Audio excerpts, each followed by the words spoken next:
দীর্ঘ এক যুগ ধরে লুটপাট করেছেন সাবেক সংসদ সদস্য আব্দুস সোবহান গোলাপ। ক্ষমতার অপব্যবহার করে সরকারি বরাদ্দ আত্মসাৎ, পৌরসভা ও ইউপি নির্বাচনে মনোনয়ন বাণিজ্য, টেন্ডার বাণিজ্য, জমি দখল, সরকারি প্রতিষ্ঠানে চাকরি দেয়া কামিয়েছেন শত শত কোটি টাকা। কোণঠাসা করে রাখতেন নিজ দলের কর্মীদেরও। যে কোনো কাজের নজরানা নিতেন তার স্ত্রীও। মাদারীপুর প্রতিনিধি নজরুল ইসলাম পলাশের তথ্যচিত্রে গোলাপের দুর্নীতির বিস্তারিত থাকছে ডেস্ক রিপোর্টে।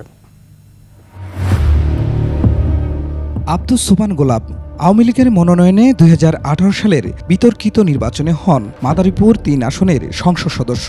দলে কেন্দ্রীয় কমিটিতে পান প্রচার ও প্রকাশনা সম্পাদকের পদ, ছিলেন দলের কেন্দ্রীয় দপ্তর সম্পাদকও।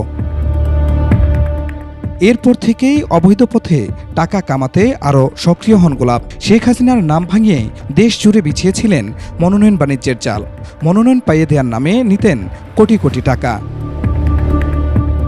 সাহেবরামপুর ইউনিয়নের চেয়ারম্যান মাহবুবুর রহমান মুরাদ সর্দার গত ইউনিয়ন পরিষদ নির্বাচনে চেয়ারম্যান পদে মনোনয়ন পেতে গোলাপকে দেন অর্ধ কোটি টাকা।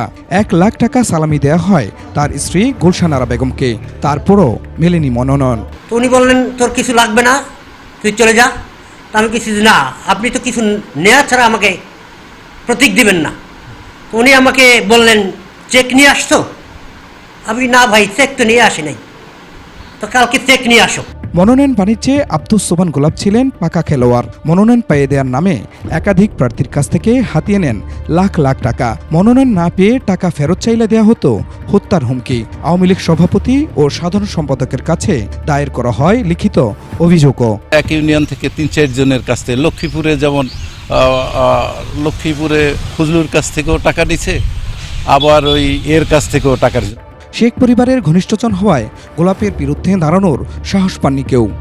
অত্র উপজেলায় তার 3 নং আসনের মধ্যে এমন কেউ বলতে পারবে না যে কোটি টাকা, 50 লাখ টাকা, 1-1.5 কোটি টাকা বাদে সে কারোকে নমিনেশন দিয়েছে। বিভিন্ন লেনদেনের মাধ্যমে এই মনোনয়ন বাণিজ্য হয়েছে। এইভাবে বিভিন্ন ইউনিয়নে উনি মনোনয়ন বাণিজ্য করেছেন।